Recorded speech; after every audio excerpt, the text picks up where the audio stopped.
പരിശുദ്ധി അമ്മയെക്കുറിച്ച് ചിന്തിക്കുമ്പോൾ തന്നെ നമ്മുടെ മനസ്സിലേക്ക് ആദ്യം വരുന്നത് അമ്മയിലൂടെ, പരിശുദ്ധി അമ്മയുടെ ശക്തിയേറിയ മാധ്യസ്ഥ്യം വഴി നമ്മുടെയൊക്കെ ജീവിതത്തിലേക്ക് ചൊരിയപ്പെട്ട നിരവധിയായ അനുഗ്രഹങ്ങളെ കുറിച്ചാണ് നമ്മൾ ഓർക്കാറുള്ളത്.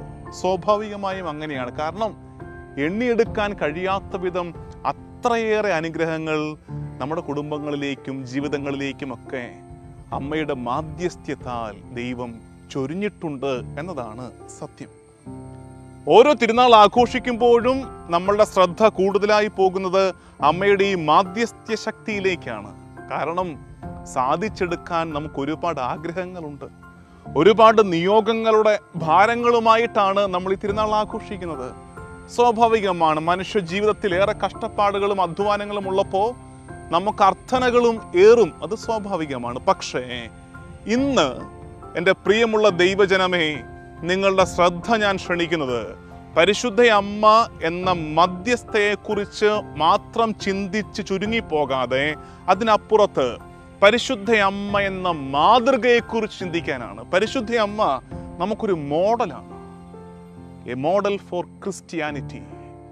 ക്രിസ്തീയത എങ്ങനെ ജീവിക്കണമെന്ന് നമ്മുടെ മുമ്പിൽ ജീവിച്ചു കാണിച്ചു തന്ന മാതൃകയുടെ പേരാണ് പരിശുദ്ധ അമ്മ. അപ്പോ പരിശുദ്ധ അമ്മ മധ്യസ്ഥയും മാതൃകയും. മധ്യസ്ഥ എന്ന കാര്യം നമുക്കൊക്കെ നല്ല തിരിച്ചറിവുള്ളതാണ്. പക്ഷേ ഈ കാലഘട്ടത്തിൽ ഒരുപാട് സംഘർഷങ്ങളിലൂടെ നടുവിലൂടെ നമ്മൾ ജീവിച്ചു പോകുന്ന ഈ കാലത്ത് പരിശുദ്ധ അമ്മ എന്ന മാതൃകയെ തിരിച്ചു പിടിക്കേണ്ട, അതിനെ താല്പര്യത്തോടെ ധ്യാനിക്കേണ്ട നേരമാണിത്. പരിശുദ്ധ അമ്മ എന്ന മാതൃക. ഞാൻ സാധാരണ പറയാറുണ്ട്, പരിശുദ്ധ അമ്മയുടെ തിരുനാളുകൾ ആഘോഷിക്കുമ്പോഴൊക്കെ ഞാൻ പറയാറുള്ളൊരു കാര്യമാണ്, പരിശുദ്ധ അമ്മ ക്രിസ്ത്യാനിക്കൊരു പാഠപുസ്തകമാണ്, ഒരു ടെക്സ്റ്റ് ബുക്കാണ്.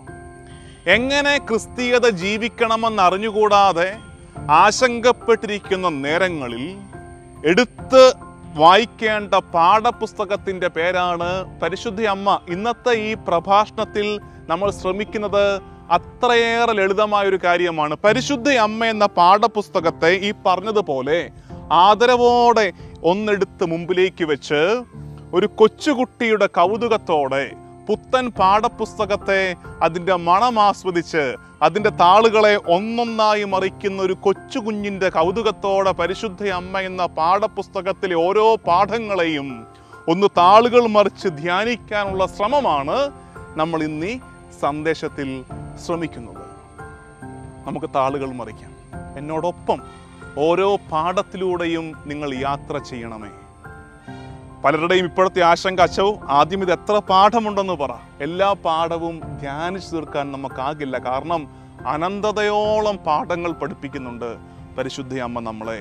നമുക്ക് ആ പാഠപുസ്തകം എടുത്ത് തുറന്ന് ഒന്നാം പാഠം നോക്കാം. പാഠം 1, സംസാരമൊക്കെ ദൈവത്തോടാകട്ടെ.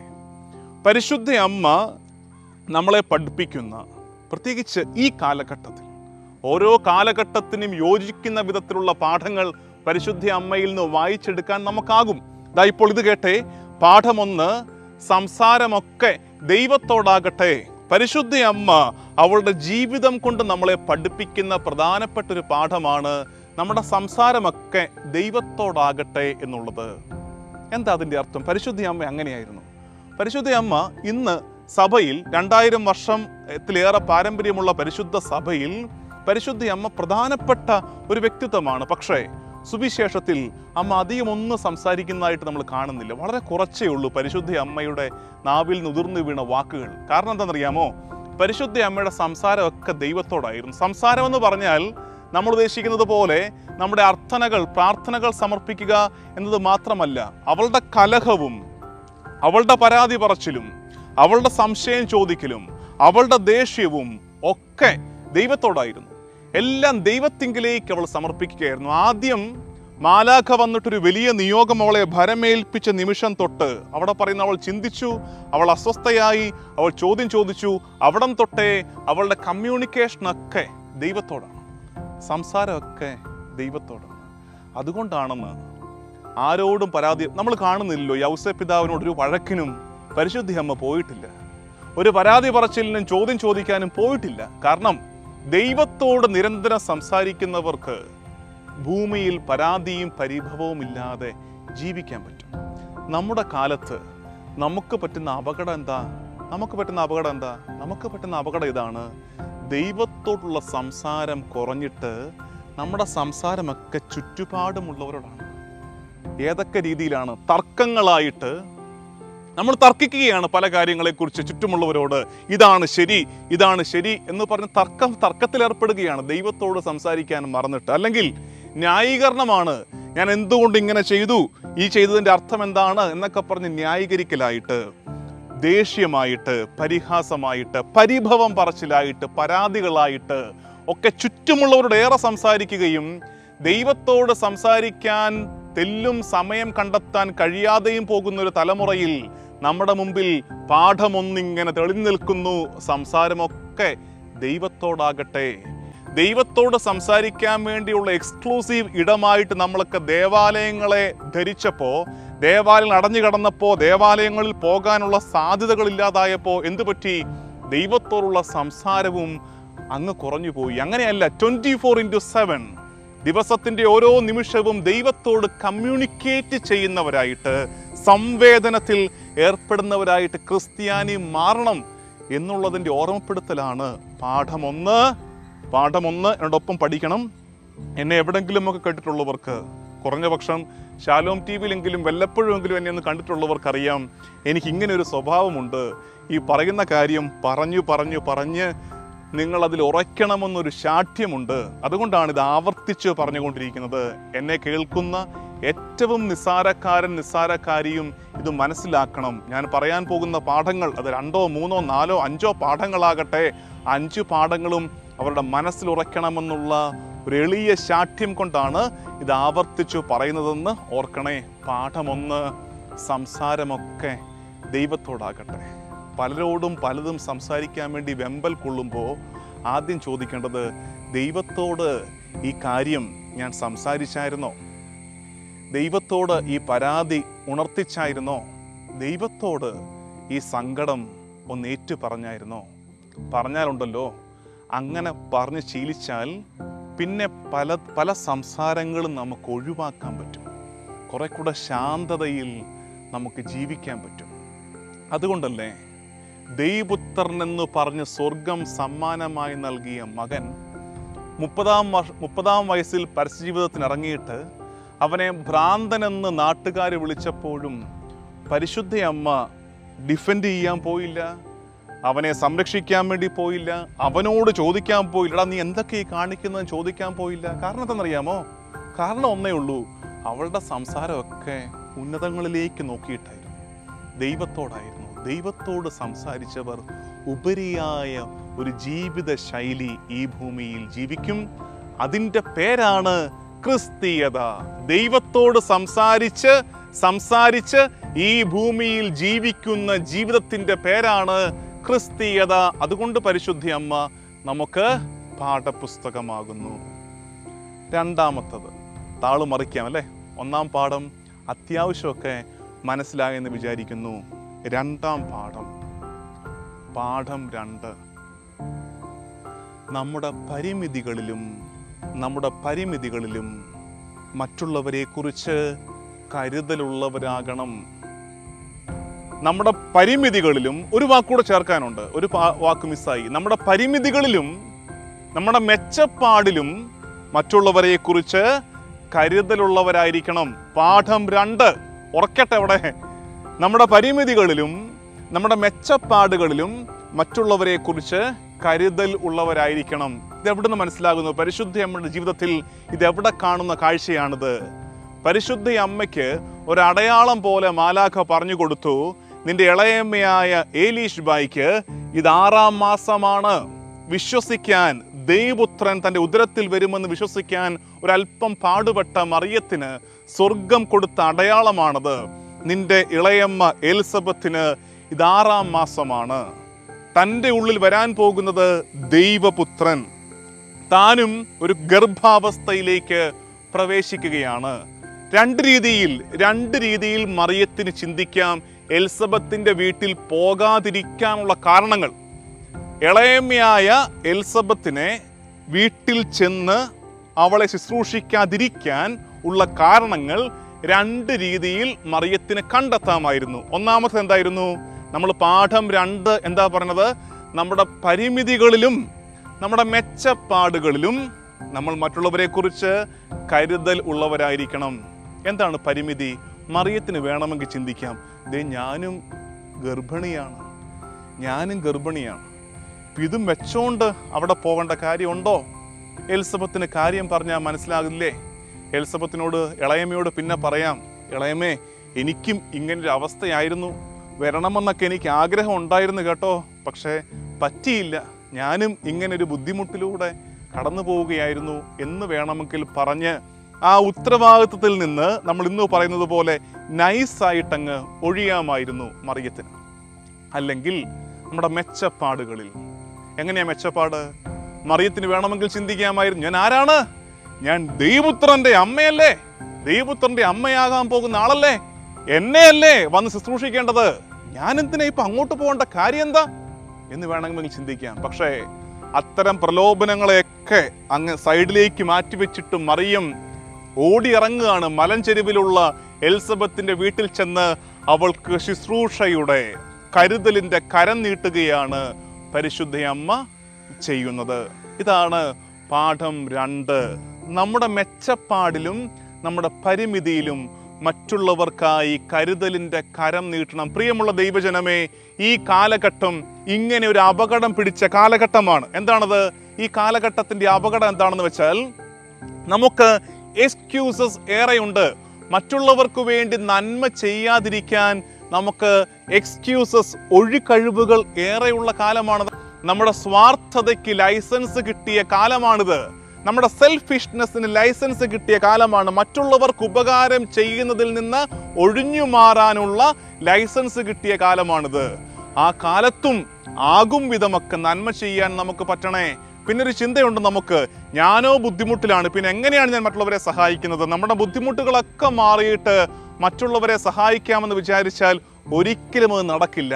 നമ്മുടെ ബുദ്ധിമുട്ടുകളുടെ നടുവിൽ നിന്നുകൊണ്ടും അപരനെ സഹായിക്കുന്ന, അപരനു വേണ്ടി സഹായത്തിന്റെ ഹസ്തം നീട്ടുന്ന ജീവിത ശൈലിയുടെ പേരാണ് ക്രിസ്തീയത. അതാണ് പാഠം 2. എൻ്റെ എൻ്റെ ഞെരുക്കങ്ങളിലും എൻ്റെ മെച്ചപ്പാടുകളിലും അപരനു വേണ്ടി സഹായത്തിന്റെ കരം നീട്ടാൻ കഴിയണം. അപ്പോ മറിയമെന്ന ക്രിസ്ത്യാനിയുടെ പാഠപുസ്തകത്തിന്റെ 2 പാഠങ്ങൾ നമ്മൾ താളുകൾ മറിച്ചു. ഒന്നാമത്തെ പാഠം എന്തായിരുന്നു? അത് ഓർത്തെടുക്കണം. റിവിഷനാണ്. സംസാരമൊക്കെ ദൈവത്തോടാകട്ടെ. 2 പാഠം 2 നമ്മുടെ ബുദ്ധിമുട്ടുകളിലും നമ്മുടെ മെച്ചപ്പാടുകളിലും, 2 അവസ്ഥയിൽ, നമ്മുടെ ബുദ്ധിമുട്ടുകളിലും നമ്മുടെ മെച്ചപ്പാടുകളിലും. ഈ മെച്ചപ്പാട് പ്രത്യേകം ശ്രദ്ധിക്കണമെന്നേ. എല്ലാവരെയും നോക്കിയും എല്ലാവരോടും ഒരു കെയർ ആൻഡ് കൺസേണോടൊക്കെ ജീവിച്ച മനുഷ്യര് പെട്ടെന്ന് അവർക്കൊരു മെച്ചപ്പെട്ട ഉത്തരവാദിത്വം വരുമ്പോൾ, അല്ലെങ്കിൽ സോഷ്യൽ സ്റ്റാറ്റസ് ഒന്ന് കൂടുമ്പോൾ, പിന്നെ ചുറ്റുമുള്ളവരൊക്കെ എന്നെ ശുശ്രൂഷിക്കേണ്ടുന്നൊരു ഭാവമാണ്. അതാണ് ഈ അപകടം. മറിയം അവിടെ നമുക്ക് വെല്ലുവിളിയാകുകയാണ്. വലിയൊരു നിയോഗം, ദൈവപുത്രന്റെ അമ്മയാകാനുള്ള നിയോഗം ലഭിച്ചപ്പോഴും അവൾ സ്വയം ഒരു ശുശ്രൂഷകയായി തന്നെ കണ്ടുവെന്നുള്ളത് നമുക്കുള്ള പാഠമാണെന്ന് ഓർക്കണേ. അപ്പോൾ പാഠം 2, നമ്മുടെ ബുദ്ധിമുട്ടുകളിലും നമ്മുടെ മെച്ചപ്പാടുകളിലും മറ്റുള്ളവർക്കായി സഹായത്തിന്റെ കരം നീട്ടാൻ നമുക്ക് പറ്റണം. ഇനി 3ാമത്തെ പാഠത്തിലേക്ക്. പാഠം 1ഉം 2ഉം കഴിഞ്ഞ് ഞാൻ ആദ്യം സൂചിപ്പിച്ചതുപോലെ ഒരു കൊച്ചു കുഞ്ഞിന്റെ കൗതുകത്തോടെ മറിയം എന്ന പാഠപുസ്തകത്തിന്റെ താളുകൾ മറിക്കുമ്പോൾ 3ാം പാഠത്തിലേക്ക് നമ്മൾ എത്തുകയാണ്. പാഠം 3, കാൽവരിയിലും പതറാതെ നിൽക്കണം. മറിയം പഠിപ്പിക്കുന്ന പാഠമാണിത്. നിങ്ങൾക്കിത് മനസ്സിലാകുന്നുണ്ടോ? ഞാൻ ഈ പറഞ്ഞു വരുന്നതൊക്കെ പരിശുദ്ധ അമ്മയുടെ ജീവിതത്തിന്റെ പല നേരങ്ങളിൽ സംഭവിച്ച കാര്യങ്ങളെ ഈ കാലത്തോട് ചേർത്ത് നമ്മൾ വ്യാഖ്യാനിക്കാനും മനസ്സിലാക്കാനും ശ്രമിക്കുകയാണ്. അപ്പോൾ ഇനിയും ഒരുപാട് നമുക്ക് ധ്യാനിച്ചെടുക്കാനുണ്ട്. ഈ 3ാം പാഠത്തിൽ നമ്മൾ മനസ്സിലാക്കുന്നത് കാൽവരിയിലും പതറാതെ നിൽക്കണം. കാൽവരി ഒന്ന് മനസ്സിൽ കാണണം. കാൽവരിയിലേക്ക്, കാൽവരി മലയുടെ നെറുകയിലേക്ക് ഒന്ന് നോക്കണം. അവിടെ ഓരോരുത്തരുടെയും മുഖത്തേക്ക് നോക്കുമ്പോൾ ഇത്രമേൽ നിശ്ചയദാർഢ്യത്തോടെ, ഇത്രമേൽ ധൈര്യത്തോടെ നിൽക്കുന്ന മറ്റൊരാളുണ്ടോ എന്ന് സംശയം തോന്നും നമുക്ക്.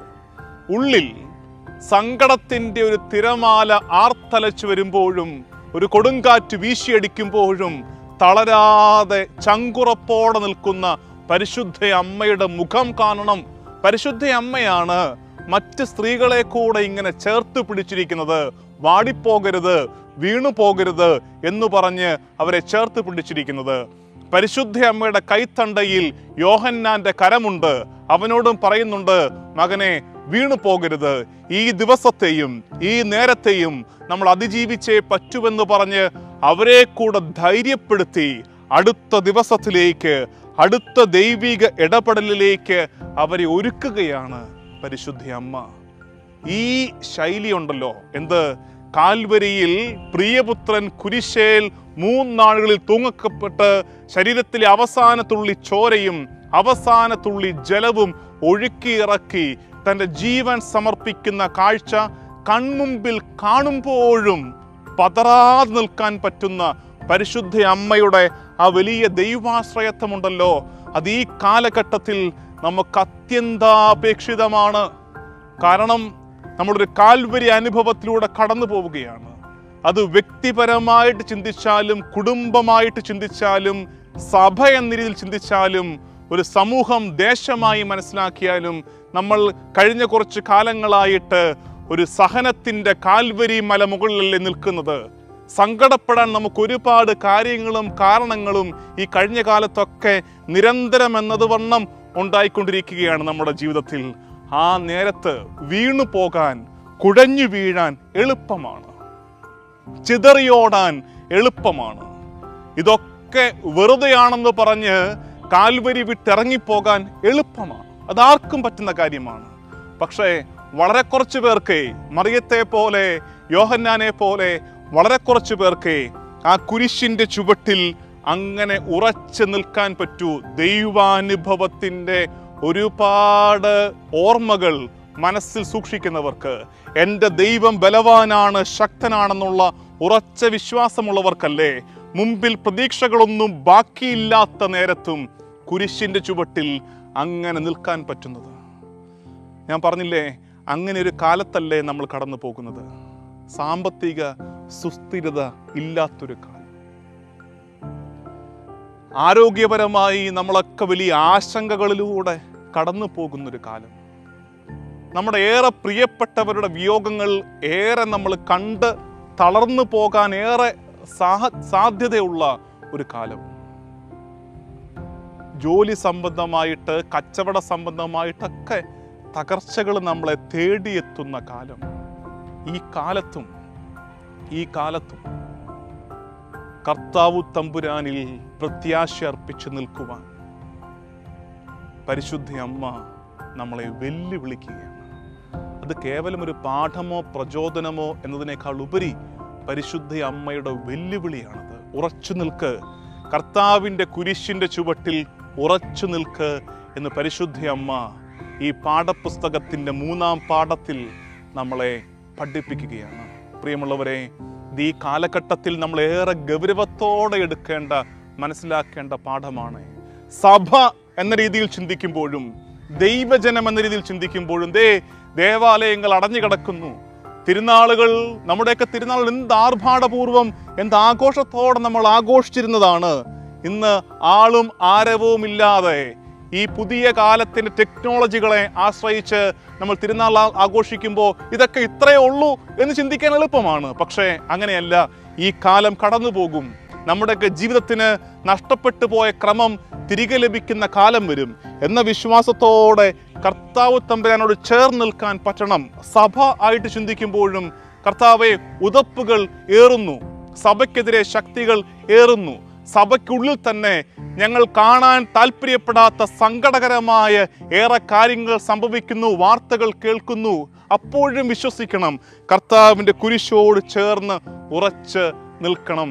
ചിതറിപ്പോകാൻ, ഇറങ്ങിപ്പോകാൻ എളുപ്പമാണ്. പക്ഷേ കർത്താവിൻ്റെ കുരിശിൻ്റെ ചുവട്ടിൽ, കാൽവരിയിൽ അമ്മയുടെ കരം പിടിച്ച് അങ്ങനെ നിൽക്കാനാണ് വലിയ ആർജവത്വം വേണ്ടത് എന്ന തിരിച്ചറിവോടെ കുരിശോട് ചേർന്ന് നിൽക്കുവാൻ പരിശുദ്ധ അമ്മ നമ്മളെ വെല്ലുവിളിക്കുന്നുണ്ട്. അപ്പോൾ പാഠം 3, കാൽവരിയിലും പതറാതെ നിൽക്കണം. ഒന്ന് റിവിഷൻ നടത്തിയാലോ? പാഠം 1 എന്തായിരുന്നു? പാഠം 1 സംസാരമൊക്കെ ദൈവത്തോട് ആകട്ടെ. പാഠം 2 നമ്മുടെ ബുദ്ധിമുട്ടുകളിലും നമ്മുടെ മെച്ചപ്പാടുകളിലും, 2 എക്സ്ട്രീംസിലും, ബുദ്ധിമുട്ടുകളിലും മെച്ചപ്പാടുകളിലും കരുതലിൻ്റെ കരം നീട്ടണം മറ്റുള്ളവർക്കായിട്ട്. പാഠം 3 കാൽവരിയിലും പതറാതെ നിൽക്കണം. പാഠം 4 പരിശുദ്ധ അമ്മ പഠിപ്പിക്കുന്ന 4ാമത്തെ പാഠം, പ്രാർത്ഥനയിൽ എല്ലാവരെയും ഒരുമിച്ച് കൂട്ടണം. പ്രാർത്ഥനയിൽ എല്ലാവരെയും ഒരുമിച്ച് കൂട്ടണം. പാഠം 4 പ്രാർത്ഥനയിൽ എല്ലാവരെയും ഒരുമിച്ച് കൂട്ടണം. എന്താ മനസ്സിലാക്കേണ്ടതെന്നറിയാമോ? ശ്രദ്ധിക്കണേ, ഈ പറയുന്ന കാര്യം ശ്രദ്ധിക്കണേ. കർത്താവ് തമ്പുരാൻ പീഡകൾ സഹിച്ച് കുരിശിൽ മരിച്ചു. സങ്കടത്തിന്റെ 3 ദിവസങ്ങൾ. 3-ാം നാൾ ഞായറാഴ്ച അവൻ തിരുവുദ്ധാനം ചെയ്തു. സന്തോഷത്തിന്റെ അനുഭവം. പിന്നെ അവരുടെ കൂടെ ഒരു പ്രത്യേകമാം വിധത്തിൽ അവൻ ഉണ്ടായിരുന്നു. 40-ാം നാൾ അവൻ സ്വർഗാരോഹണം ചെയ്തു. സ്വർഗാരോഹണം ചെയ്തപ്പോൾ പറഞ്ഞേൽപ്പിച്ചൊരു കാര്യമുണ്ടായിരുന്നു, ഞാൻ എൻ്റെ സഹായകനെ അയക്കും. ഉന്നതത്തിൽ നിന്ന് ശക്തി സ്വീകരിക്കുന്നത് വരെ നഗരത്തിൽ തന്നെ വസിക്കുവിൻ. ഇത്രയും പറഞ്ഞിട്ടാണ് ഈശോ പോയത്. ഉന്നതത്തിൽ നിന്ന് ശക്തി ധരിക്കുന്നത് വരെ നഗരത്തിൽ തന്നെ വസിക്കുവിൻ. എന്ന് ശക്തി വരുമെന്ന് പറഞ്ഞിട്ടില്ല. എത്ര ദിവസം നഗരത്തിൽ നിൽക്കണമെന്ന് പറഞ്ഞിട്ടില്ല. പരിശുദ്ധ അമ്മ എന്താ ചെയ്തത്? ഈ 11 കൂടെ തടുത്തു കൂട്ടിയിട്ട് പറഞ്ഞു, വാടാ മക്കളെ നമുക്ക് പ്രാർത്ഥിക്കാം എന്ന് പറഞ്ഞ് അതുങ്ങളെ ഒരുമിച്ചിരുത്തി ആ ദിവസങ്ങൾ പ്രാർത്ഥനയുടെ ദിവസങ്ങളാക്കി മാറ്റി. കാത്തിരിപ്പിന്റെ ദിവസങ്ങളെ പരാതി പറഞ്ഞും പള്ളു പറഞ്ഞും രാഗിയും ശപിച്ചും തീർന്നു പോകാമായിരുന്ന കാത്തിരിപ്പിന്റെ ദിവസങ്ങളെ പരിശുദ്ധ അമ്മ പ്രാർത്ഥനയുടെ ദിവസങ്ങളാക്കി. അപ്പോൾ നമ്മൾ ധ്യാനിക്കുന്നു, നമ്മൾ മനസ്സിലാക്കുന്നു, 10-ാം നാൾ, സ്വർഗാരോഹണത്തിന്റെ 10-ാം നാൾ സെഹേനൂട്ടുശാലയിൽ ശിഷ്യന്മാരുടെ മേൽ പ്രാർത്ഥിച്ച ശിഷ്യന്മാരുടെ മേൽ സ്വർഗത്തിൽ നിന്നും തീനാവുകൾ ഇറങ്ങി വന്നു, പരിശുദ്ധാത്മാവ് ആവസിച്ചു എന്ന് നമ്മൾ വായിക്കുന്നു. 10-ാം നാളെന്ന് ഇപ്പോഴാണ് നമുക്കറിയാവുന്നത്. നമുക്കറിയാം 10-ാം നാളിൽ ഇത് വന്നുവെന്ന്. അവിടെ പ്രാർത്ഥിച്ചു കൊണ്ടിരിക്കുന്ന അവർക്ക് അറിഞ്ഞുകൂടാ എന്നാണിത് സംഭവിക്കുന്നതെന്ന്. അപ്പോഴും പ്രതീക്ഷ നഷ്ടപ്പെടാതെ പ്രാർത്ഥനയോടെ ആയിരിക്കുവാൻ അവരെ ഒരുക്കിയതാരാണ്? പരിശുദ്ധ അമ്മയാണ്. ഇന്ന് ശ്രദ്ധിച്ച് മനസ്സിലാക്കേണ്ട കാര്യം, ഈ കാലഘട്ടത്തിൽ നമുക്ക് ആവശ്യം ഒരു പരിശുദ്ധ അമ്മയാണ്. നമ്മുടെ വീട്ടിൽ, നമ്മുടെ ഇടവകകളിൽ, നമ്മുടെ സമൂഹത്തിൽ, സഭയിൽ ഒരു പരിശുദ്ധ അമ്മയെ നമുക്ക് ആവശ്യമുണ്ട്. We really miss a Mariam in our church, in our families. എന്താ കാര്യം? ഈ കാത്തിരിപ്പിന്റെ ദിവസങ്ങളെ പ്രാർത്ഥനയുടെ ദിവസങ്ങളാക്കി മാറ്റാൻ ഒരാള് ഇൻവൈറ്റ് ചെയ്യണം. വാ നമുക്ക് പ്രാർത്ഥിച്ച് കാത്തിരിക്കാം. അല്ലെങ്കിൽ ഈ കാത്തിരിപ്പ് പോലെ ഒരു ബോർൻ ഏർപ്പാട് വേറെ ഇല്ല. ഒരു ജോലിക്ക് വേണ്ടിയുള്ള കാത്തിരിപ്പ് എന്ത് ബോർൻ ഏർപ്പാടാണ്. ഒരു വീടിന് വേണ്ടിയുള്ള കാത്തിരിപ്പ് എന്ത് ബോർൻ ഏർപ്പാടാണ്. ആ സമയത്ത് നമ്മുടെ വിശ്വാസമൊക്കെ പോകുന്നത്. ഒരു കല്യാണത്തിന് വേണ്ടിയുള്ള കാത്തിരിപ്പ് എന്തൊരു ബോർൻ ഏർപ്പാടാണ്. കല്യാണം കഴിഞ്ഞൊരു കുഞ്ഞിന് വേണ്ടിയുള്ള കാത്തിരിപ്പ് എന്തൊരു ബോർൻ ഏർപ്പാടാണ്. ആ സമയത്താണ് ഞാൻ പറഞ്ഞതുപോലെ നമ്മുടെയൊക്കെ വിശ്വാസം നഷ്ടപ്പെട്ടു പോകുന്നത്. പക്ഷെ അത്തരം കാത്തിരിപ്പിന്റെ ദിവസങ്ങളെ പ്രാർത്ഥനയുടെ ദിവസങ്ങളാക്കാൻ നമുക്കിടയിൽ ഒരു മറിയം ആവശ്യമുണ്ട്. മറിയം പറയും, വാ മക്കളെ നമുക്ക് പ്രാർത്ഥിച്ചുകൊണ്ടേയിരിക്കാം. അങ്ങനെ പ്രാർത്ഥിച്ചുകൊണ്ടിരിക്കുമ്പോൾ സ്വർഗത്തിൽ നിന്ന് അനുഗ്രഹങ്ങൾ നമ്മളിലേക്ക് പെയ്തിറങ്ങുന്ന അനുഭവം നമുക്കുണ്ടാകും. അതിനൊരു മറിയം ആവശ്യമാണെന്നേ. എന്താ മറിയത്തിന്റെ പ്രത്യേകത? ദൈവാനുഭവത്തിന്റെ കനല് ഉള്ളിൽ സൂക്ഷിക്കുന്നവളാണ് മറിയം. അത്തരം തീക്ഷ്ണമായ ദൈവാനുഭവങ്ങളിലൂടെ കടന്നു പോയിട്ടുള്ള ഒരാൾക്ക് ഈ പ്രാർത്ഥനയ്ക്ക് ആഹ്വാനം ചെയ്യാൻ പറ്റൂ. അല്ലാത്തിടത്തോളം കാലം ഒന്നും ശരിയാകുന്നില്ലല്ലോ. ഈ വീട്ടിൽ ഒന്നും ശരിയാകുന്നില്ല, ഈ സഭയിൽ ഒന്നും ശരിയാകുന്നില്ല, ഈ നാട്ടിൽ ഒന്നും ശരിയാകുന്നില്ല എന്ന് പറഞ്ഞ് പിണങ്ങി പോകാൻ തുടങ്ങും നമ്മളൊക്കെ. ഇനി എന്ന് ശരിയാകാനാണ്? ഒരു ലക്ഷണം പോലും കാണുന്നില്ലല്ലോ. പറയാൻ ഇഷ്ടം പോലെ കാരണങ്ങൾ ഉണ്ടാകും. ഒരു മറിയം ദൈവാനുഭവത്തിൻ്റെ കെടാത്ത കനല് ഉള്ളിൽ സൂക്ഷിക്കുന്ന ഒരു മറിയം ഉണ്ടായിരുന്നെങ്കിൽ, പ്രാർത്ഥനയാണ് പരിഹാരമെന്ന് പറഞ്ഞു കൊടുക്കാൻ പറ്റുന്നൊരു മറിയമുണ്ടായിരുന്നെങ്കിൽ. അതുകൊണ്ടാണ് ഞാൻ പറഞ്ഞത്, നമുക്ക് മറിയത്തെ മിസ് ചെയ്യുന്നുണ്ട്. ഒരു മറിയമുണ്ടാകണം. വാ, നമുക്ക് ഒരുമിച്ചിരിക്കാം. അപ്പോൾ ഈ ദിവസങ്ങളിൽ വേറെ ഒന്നും ചെയ്യേണ്ട, പ്രാർത്ഥിക്കാം. നമുക്ക് പ്രാർത്ഥിക്കാം, ദൈവാനുഗ്രഹത്തിനായി നമ്മളെ തന്നെ ഒരുക്കാം. പ്രിയമുള്ള ദൈവജനമേ, ഈ കാലഘട്ടത്തിൽ മറിയത്തോട് ചേർന്ന് പ്രാർത്ഥനാനിരതരായിരിക്കേണ്ട കാലമാണിത്. നമ്മുടെ തിരുനാൾ ആഘോഷങ്ങൾ, നമ്മുടെ നോമ്പ്, നമ്മുടെ മറ്റു പ്രാർത്ഥനകൾ എല്ലാം നമ്മളെ ആത്യന്തികമായി നയിക്കേണ്ടത് നിരാശയുടെ പടുകുഴിയിലേക്ക് വീണു പോകാതെ പ്രത്യാശയോടെ സിഹ്യോനൂട്ടിശാലയിൽ ശിഷ്യന്മാർ പരിശുദ്ധാത്മ ആവാസത്തിനായി കൊതിയോടെ പെന്തക്കുസ്തായ്ക്കായി കാത്തിരുന്നത് പോലെ, മറിയം അവരെ ഒരുക്കിയതുപോലെ മറിയത്തോട് ചേർന്ന് ഒരു പെന്തക്കുസ്ത അനുഭവത്തിനായി, ഒരു ദൈവിക ഇടപെടലിനായി, അത് വ്യക്തിപരമായ നമ്മുടെ ജീവിതാവസ്ഥകളിലേക്കാകട്ടെ, സഭയിലേക്കാകട്ടെ, സമൂഹത്തിലേക്കാകട്ടെ, ദൈവിക ഇടപെടലുകൾക്കായി പ്രാർത്ഥനയോടെ കാത്തിരിക്കാൻ മറിയം നമ്മളെ ഒരുക്കുന്നു. അപ്പം പാഠം 4 മറിയം നമ്മളെ പ്രാർത്ഥനയിൽ ഒരുമിച്ച് കൂട്ടുന്നു. പ്രാർത്ഥനയിൽ ഒരുമിച്ച് കൂട്ടുന്നവരുടെ ഒക്കെ പേര് മറിയം എന്നാണ്. ഒരു വീട്ടിൽ മകൻ നിരാശയോടെ സങ്കടപ്പെട്ടിരിക്കുമ്പോൾ, വാടാ മോനെ പ്രാർത്ഥിക്കാം. ഭർത്താവ് കച്ചവടം ശരിയാകാതെ സങ്കടപ്പെട്ടിരിക്കുമ്പോൾ, ജോലി ശരിയാകാതെ വരുമാന മാർഗങ്ങൾ അടഞ്ഞ് സങ്കടപ്പെട്ടിരിക്കുമ്പോൾ, വാ മനുഷ്യ നമുക്ക് പ്രാർത്ഥിക്കാം എന്ന് പറഞ്ഞ് വിളിച്ചു കൂട്ടുന്നൊരു മറിയത്തെ നമുക്ക് ആവശ്യമുണ്ട്. അപ്പോൾ പാഠം 1, 2, 3, 4 മനസ്സിൽ പതിഞ്ഞെന്ന് വിചാരിക്കട്ടെ. നിങ്ങളുടെ മനസ്സിലുണ്ടെന്ന് ഞാൻ വിചാരിക്കട്ടെ. നിങ്ങൾക്കത് മനസ്സിലായെന്ന് ഞാൻ വിചാരിക്കട്ടെ. ഈ മറിയം എന്ന പാഠപുസ്തകത്തിന് ഒരു പ്രത്യേകതയുണ്ട്. നമ്മുടെ സാധാരണ പാഠപുസ്തകങ്ങളെ പോലെ, നമ്മൾ സ്കൂളിൽ പഠിച്ച് പാഠം തീർത്തു പോകുന്ന പാഠപുസ്തകങ്ങളെ പോലെ വർഷാന്ത്യം എത്തുമ്പോൾ ആക്രി കച്ചവടക്കാരൻ തൂക്കിക്കൊടുക്കേണ്ട ഒരു പാഠപുസ്തകമല്ല മറിയം. മറിച്ച് ഈ പാഠപുസ്തകം അടയ്ക്കരുത്. ഇനിയും ഒരുപാട് പാഠങ്ങൾ നമുക്ക് ധ്യാനിച്ചെടുക്കാനുണ്ട്. നമ്മുടെ ജീവിത വഴിയിൽ നമുക്ക് മുതൽക്കൂട്ടാകുന്ന ഒരുപാട് പാഠങ്ങൾ ഇനിയും മറിയത്തിന് പഠിപ്പിക്കാനുണ്ട്. അതുകൊണ്ടൊരു കാര്യം ചെയ്യണം, ഈ ക്രിസ്തീയ ജീവിതയാത്രയിൽ മറിയം എന്ന പാഠപുസ്തകം ഇങ്ങനെ തുറന്ന് മുമ്പിൽ വെച്ചേക്കണേ. സങ്കടത്തിൻ്റെ നേരത്ത്, നിരാശയുടെ നേരത്ത്, ജീവിതം തകർന്നു പോയെന്ന് തോന്നുന്ന നേരത്ത് തുറന്നെടുത്ത് വായിക്കാൻ നമുക്ക് പ്രചോദനമാകുന്ന, നമുക്ക് മാതൃകയാകുന്ന ഒരു പുസ്തകം അങ്ങനെ കൺമുമ്പിൽ, കൺവട്ടത്തിൽ ഉണ്ടായിരിക്കുക എത്ര മഹനീയമാണ്. മറിയമെന്ന പാഠപുസ്തകത്തെ അടയ്ക്കരുതേ, അതങ്ങനെ തുറന്നിരിക്കട്ടെ എന്ന് സ്നേഹത്തോടെ ആഹ്വാനം ചെയ്ത് ദൈവനാമത്തിന് മഹത്വമുണ്ടാകട്ടെ. ആമേൻ.